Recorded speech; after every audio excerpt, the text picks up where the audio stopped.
नमस्कार। आज हम जुड़े हैं आपके साथ एक काफ़ी बड़े अंतराल के बाद, लेकिन जो विषय होगा और जिसके बारे में हम चर्चा करेंगे वो एक नया विषय होगा।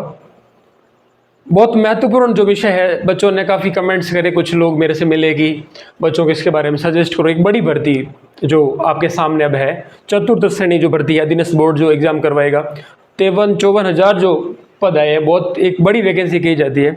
आपने ये देखा है कि जब भी जैसे रीट जैसे एग्ज़ाम्स के 20,000 पद आते हैं तो लोग उसको कहते हैं कि कितना बड़ा एक आपके लिए चांस है कि आपका सिलेक्शन हो जाएगा। तो ये उससे तकरीबन 3 गुना बड़ी भर्ती है। 53-54 हज़ार पद कम नहीं होते और बहुत ज़्यादा पद है। ये सारे पद अलग अलग डिपार्टमेंट में 4th ग्रेड मतलब चतुर्थ श्रेणी के कर्मचारी के लिए है। और आप इस भर्ती के बारे में जान चुके होंगे, आपने काफ़ी चीज़ें सर्च भी की होगी।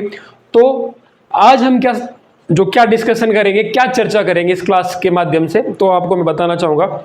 सबसे पहले तो इसका सिलेबस क्या है, कौन से विषय से, कौन से सब्जेक्ट से कितने नंबर के क्वेश्चंस आते हैं, और स्पेसिफिक जो मैं मेरे बारे में बताना चाहता हूँ, जो मैं आपके साथ चर्चा करूँगा वो करूँगा इंग्लिश विषय की। इंग्लिश में जो ये, और मैं ऐसा मानता हूँ जो चतुर्थ श्रेणी कर्मचारी की जो बच्चे तैयारी करते हैं, जो मेरे सामने जो बच्चे आए जिन्होंने मेरे से बात की, उनका सबसे बड़ा डर था इंग्लिश और दूसरा था गणित। इंग्लिश की क्लासें मैं कोशिश करूंगा कि मेरे थ्रू सारी के सारा जितना आपका सिलेबस रहता है चतुर्थ श्रेणी का, जितना आपका सिलेबस रहता है, इसके जितने भी आपको पॉइंट्स हैं सारे के सारे हम चर्चा करेंगे। एक एक पॉइंट्स, मान लो पहले अगर हम टेंस की बात करें, इसको बेसिक क्या है, सामान्य जानकारी की टेंस क्या है। देखो, एक तो ये चतुर्थ श्रेणी है, मतलब इसमें सेकेंडरी स्तर का जीके पूछा जाएगा। पूरा जितने भी सब्जेक्ट्स हैं, जितने सारे ये हैं, सब सेकेंडरी स्तर का पूछा जाएगा, मतलब ज़्यादा टफ नहीं आएगा।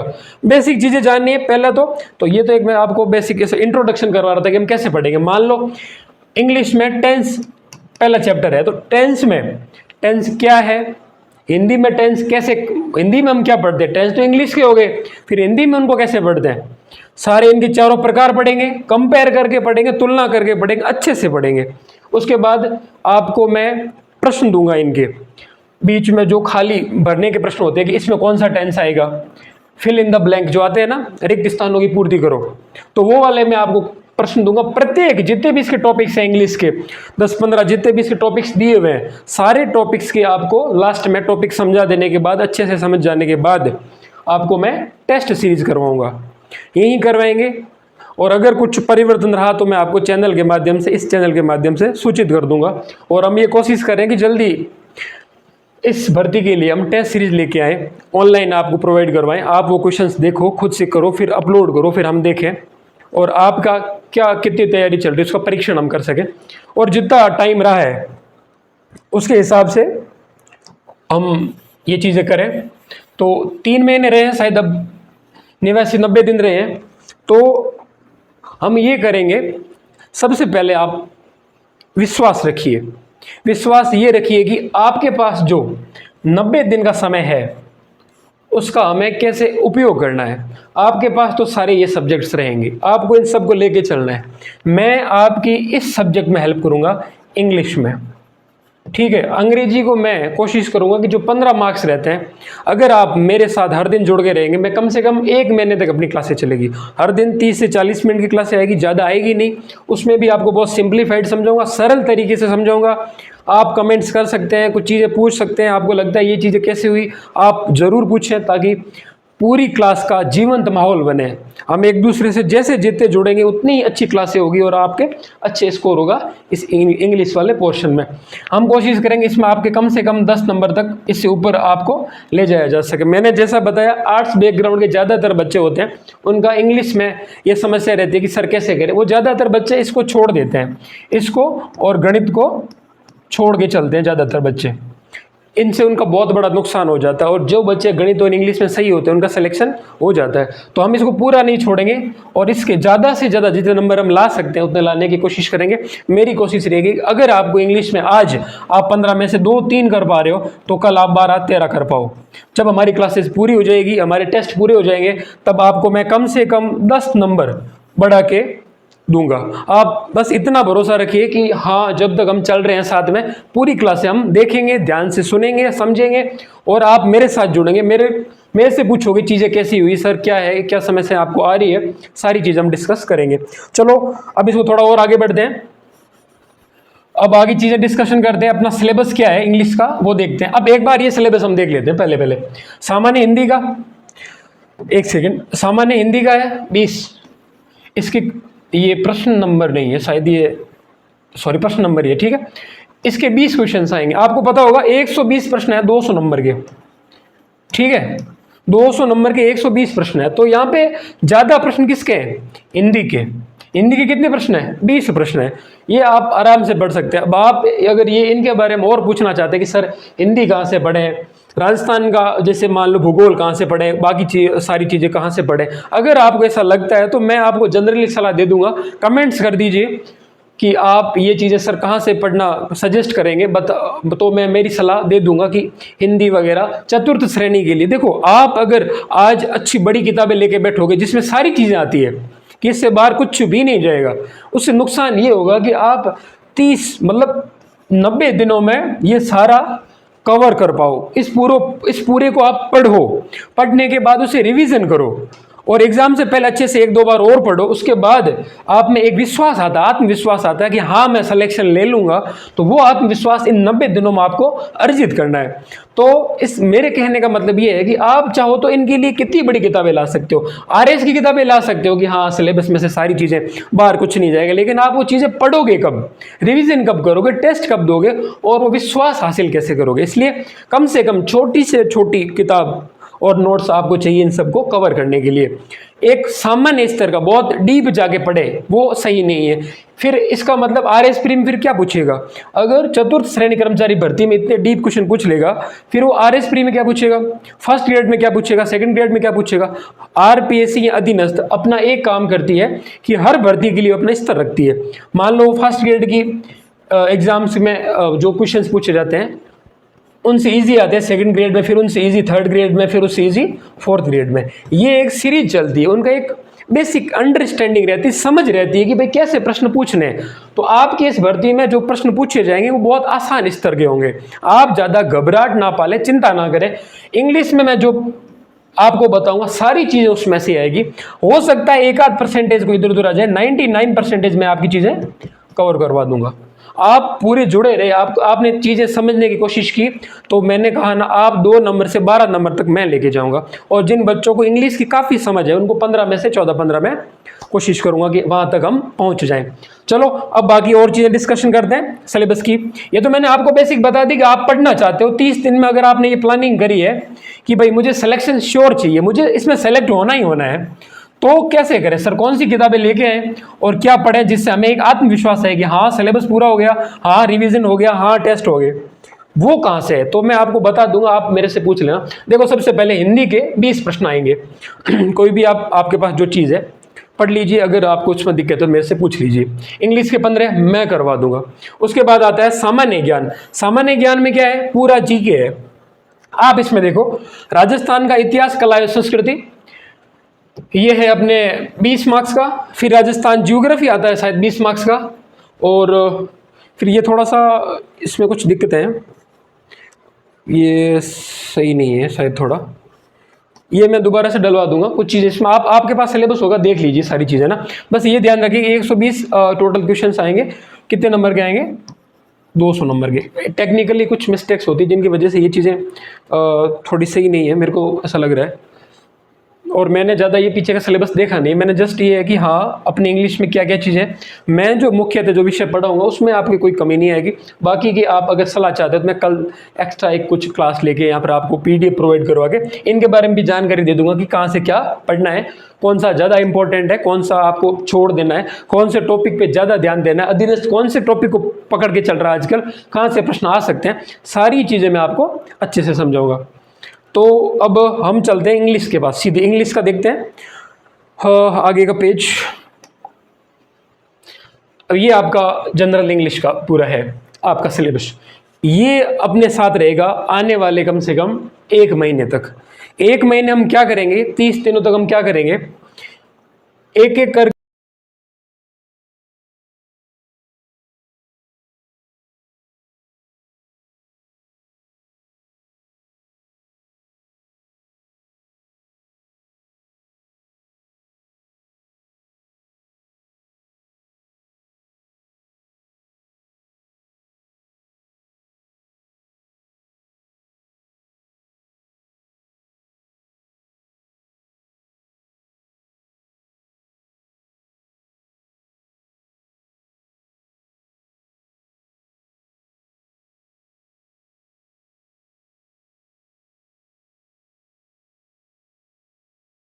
Tenses and sequence of tense, tense और टेंस का क्रम। ये टॉपिक हम पढ़ेंगे। मान लो अपनी 3 क्लासें चली, हर दिन 30-40 मिनट की 3 क्लासें चल गई, ये टॉपिक पूरा हुआ, हमने समझ लिया, सारी चीज़ें समझ ली। उसके बाद हम लेके आएंगे प्रश्न बैंक, अच्छे प्रश्न, जो प्रश्न आ सकते हैं। ऐसे नहीं चाहूँगा कि मैं बहुत हार्ड प्रश्न लेके आ जाऊँ, कठिन प्रश्न लाऊँ, आपको लगेगा हाँ ये प्रश्न इंपॉर्टेंट हो सकता है, बहुत हार्ड लग रहा है, आपसे इजीली हो नहीं रहा है, वो प्रश्न लेके नहीं आऊँगा। वो प्रश्न आता होगा RS में, वो आता होगा फर्स्ट ग्रेड में, वो अलग लेवल के प्रश्न होते हैं। आपको मैं आपका आत्मविश्वास नहीं तोड़ना चाहूँगा। जिस लेवल का एग्जाम है, जिस लेवल के प्रश्न पूछे जाएंगे, मैं कोशिश करूँगा कि उसी लेवल के प्रश्न आपसे पूछूँ। और ये आप अभी ध्यान से सुन लीजिए कि इसमें जो प्रश्न आएंगे, आपकी इस वैकेंसी में जो एग्जाम के प्रश्न आएंगे, वो सारे प्रश्न बहुत सामान्य स्तर के होंगे, बेसिक जानकारी। जैसे टेंस में भी ऐसे पूछेंगे कि ये वाक्य कौन से टेंस का है। जैसे is R am helping verb किसकी होती है, आपको ये पता ही होगा, किसकी होती है, प्रेजेंट टेंस की। तो ऐसे सिंपल क्वेश्चंस आएंगे कि ये सेंटेंस, ये वाक्य कौन से टेंस का है, 4 ऑप्शंस रहेंगे, आपको सेलेक्ट करना। इतने सिंपल क्वेश्चंस आएंगे, लेकिन मैं थोड़ा और अच्छे से लेके चलूंगा ताकि आपके पीछे कुछ भी ना रहे, सारी चीज़ आप इजीली क्लियर कर पाओ। इस प्रकार हम हर टॉपिक पढ़ेंगे। पहले देख लेते हैं क्या क्या है अपने सिलेबस में। तो सबसे पहले हम देखते हैं, सबसे पहले अपने है टेंस और सीक्वेंस ऑफ टेंस, टेंस पढ़ेंगे। उसके बाद है वॉइस, वॉइस का मतलब होता है कथन, एक्टिव और पैसिव। इनमें क्या होता है, ये सीधे बोलना और ये उस बात को उल्टा करके बोलना। जैसे हिंदी में इसका क्या प्रकार रहता है, हिंदी में आप कैसे बोलते हैं, सारी चीज़ें मैं आपको ऐसे बताऊंगा कि ये मान लो ये तो इंग्लिश में है, हिंदी में आप कैसे बोलते हो। हिंदी में थोड़ी होता है एक्टिव पैसिव, तो उसमें क्या कहते हैं, उसमें कैसे बोलते हो आप, सारी चीज़ें तुलना करके पढ़ेंगे ताकि आपको सारी चीज़ें याद हो जाए। आप चाहो तो नोट्स बना लेना, छोटे छोटे नोट्स, हर टॉपिक के 1-2 पेज होगा और उसके पीछे एक पेज ऐसा रखेंगे जिसमें आप आसान आने वाले प्रश्न लिख लो, ताकि जब भी रिवीजन करो टॉपिक के साथ वो प्रश्न भी देख लो, तो आप एग्जाम में आपको कोई दिक्कत होगी नहीं। फिर आता है नरेशन, और उसके बाद ये नरेशन के प्रकार, direct indirect, transformation of sentence, sentence को बदलना।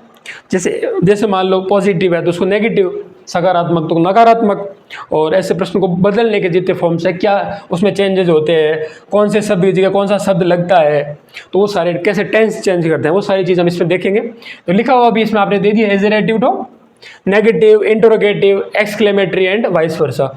इसका मतलब ये हुआ, वाइस वर्सा का मतलब ये हुआ, जैसे एजरेटिव टू नेगेटिव है तो नेगेटिव टू एजरेटिव, नेगेटिव मतलब नकारात्मक, एजरेटिव मतलब सामान्य वाक्य, जो एक सरल वाक्य जिस भाषा मतलब सकारात्मक जिसको कहते हैं वो वाक्य।